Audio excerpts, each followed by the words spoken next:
আসসালামু আলাইকুম সুপ্রিয় দর্শক বন্ধুরা, আশা করি সবাই ভালো আছেন।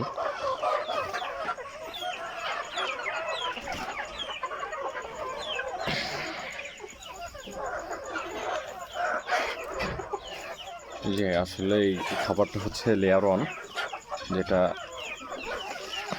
ডিম উৎপাদনের জন্য রানিং ধাড়ি থেকে শুরু করে এক কথায় যখন একটা মুরগির বয়স 4 মাস প্লাস হয় বা 4 মাস 10 থেকে 15 দিন বয়স হয়ে যায়, সেক্ষেত্রে তখন থেকে তাকে লেয়ার অন ফিডটা দেওয়া উচিত। কারণ 4 মাস বয়সের পর থেকে তার ডিম উৎপাদনের সক্ষমতাটা তৈরি হয় শরীরে, তার গঠনতন্ত্রগুলা পরিপক্ক আকার ধারণ করে।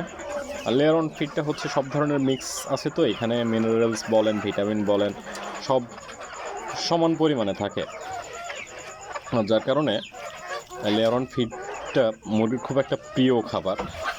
এই খাবারটা সুষম খাবার বন্টনে একটা জরুরি ভূমিকা পালন করে।